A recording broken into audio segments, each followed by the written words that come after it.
Hi, my name's Katrina McKinnon, and this is Content Marketing for Businesses.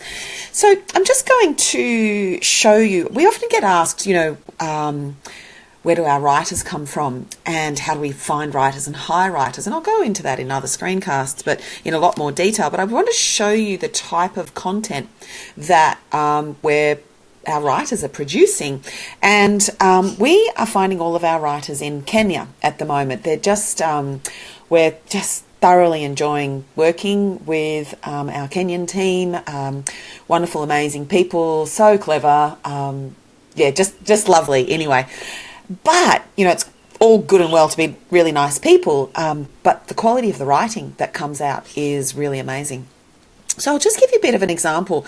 When I'm sure that if you are writing, if you're also blogging for your business, this type of article will be very familiar to you. So you'll have, it's a listicle, 5 upgrades, X number of things to achieve this. And then what happens is you'll get a little block of introductory text and, nothing really, anything that really catches your attention. But then you'll get 4 sections or 5 sections in this case. And you can see that there's slabs of text. If you actually read it, you would notice that there's more than one idea per section. So the writer starts with sort of an idea and then goes through to another idea, comes back to the first idea, goes back over to a third idea. And then most of it as well, most of the writing is focused on the problem that the reader might be identifying with in search engines. So of course, people go into Google and say, I've got this problem with whatever it might be. I want to have a healthy home. And we find that a lot of writers that will often just say, these are the problems, whereas they don't really focus on the solution. So with our training and our team, we try to do it a little bit differently. So let me just show you. So again, I just wanted to sort of say, I'm sure that you've seen this type of writing before, sort of slabs of text. It's not a lot of depth of knowledge. So, it doesn't actually say which plants, how they really technically help, the science behind it, the placement. There's no real super detail in there. And so therefore it lacks authority, which is a problem for Google often. So let's just go back over and I'll just show you what we're producing and to say to you that you can totally get this as well. So if you're looking for writers, we're hiring writers out of Kenya and this is the quality that we're getting. We have a little bit of training and again, I'll go through that in another screencast and share it with you. But we have a little bit of training that helps them to get to a certain point. So you can see here that the key differences between the other sample and this is that they're very, very short paragraphs. So it's readable, it's skim readable by the person coming to your website. They also have, you'll see down here, the quality of the writing is quite different as well. It's more natural style, like more, I suppose, westernized or native speaker than some of the writing that you get from other parts of the world. And then you can see here there's the use of bullets and bold.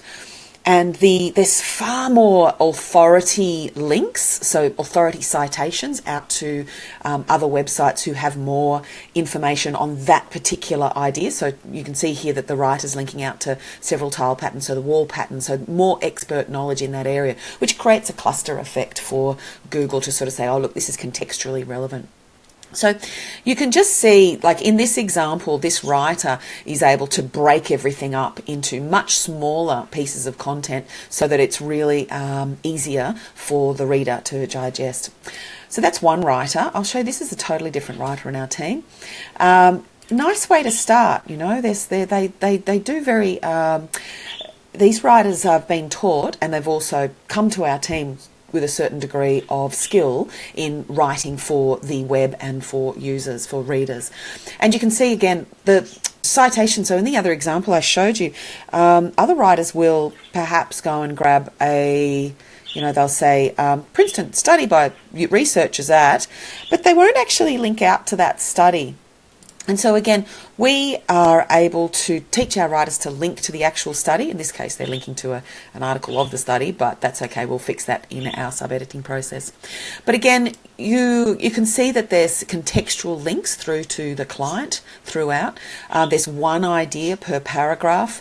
The writer understands the areas that should be bolded that are for user intent, not for Google keywords. They don't just randomly bold keywords. They actually bold statements that are useful for the reader.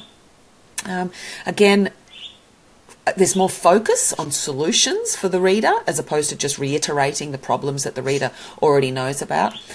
Use of the layout, the formatting and presentation of content is so important for readability, for stickiness, for time on page. If you provide readers with slabs and slabs of text, it's just too difficult. They can't read the article or skim read or find the information that they want. They can't quickly assess whether they want to spend time reading that article. So if your writers are having slabs of text, not ideal. So when it's like this, when it's sort of chunked down into just one idea per paragraph, and the paragraphs are always a lot smaller than you think, it makes it much more accessible. Bonus tips, really great way to end the CTA element of the article. Here's another example. This is a totally different writer. This is a guy called Ivan. Really creative way to start the article. We're finding that the writers that we're working with out of Kenya, their education system, must be incredible. I need to learn more about it. But, this is a great example. Ivan knows how to use repetition.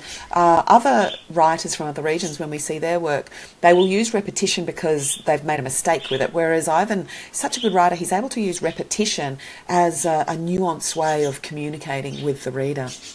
So, really beautiful stuff. Again, he's able to put in conversational tone so that it's more accessible to these particular readers. He knows how to use italics. You can see there's an italic there, an italic there, to really emphasize the connection in the idea. He's able to find really useful, truly useful links for the reader who might sort of go, oh, this is a fascinating topic here, how blogs are building a friendlier world, which personally I love, of course. But I'd totally forgotten about Mina's work with Movable Type and TypePad and Vox. She was just way ahead of her time. And so for me as a reader, I would want to click through to those. So Ivan's very keyed into this idea of creating contextually relevant authority links, which again just helps Google as well. He understands how to insert quotations that support the rest of the content. Really short paragraphs, so he understands how to make a point in the first and then how to provide the mirror to the reverse in the second sentence, which, just further validates that idea. So, I was just sort of saying, and he knows how to dance on the page with the words. So, all this Hemingway-like, and I'm sure you'll know about the Hemingway app that helps writers to make less convoluted sentences. But again, he knows how to do that. I'll just show you one more example here. I'm not sure if this is the same guy or if it's Ivan or if it was someone else, but again, we're teaching, and also the Kenyan writers must be their education system in Kenya must be exceptional, because they just come to us with naturally good writing skills, and then we are using our training to give them the SEO side of it, to sort of say, look, you've got to have an authority citation, you've got to have really short paragraphs, you've got to use formatting to help Google as well as the reader navigate the page, so bullet points, bold, things like that, italics. And so again, numbers. So, we teach our writers to put in real world facts, numbers, geography, to really embed the article in the real world as opposed to just being online.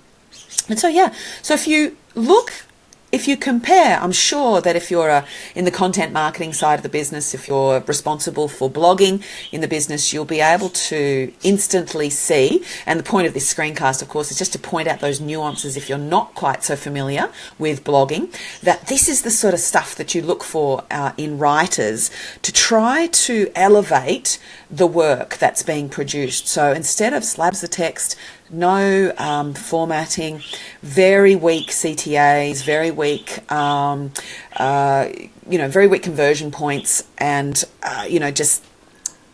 the only structure in this is just these subheadings. Within those actual sections, there's really no structure at all. Whereas if you compare with just even this one, you can very clearly see the structure that Ivan is using, and it's repeated, and it flows beautifully. So anyway, so for those who are content marketers and people who are responsible for blogging for their business, this is just to sort of show you, to compare that this is actually what's possible.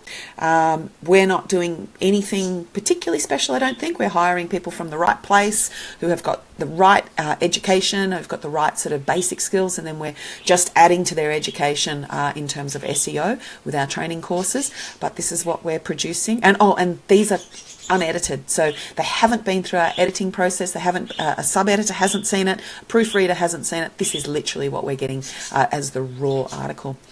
Let me know if you've got any questions. Bye.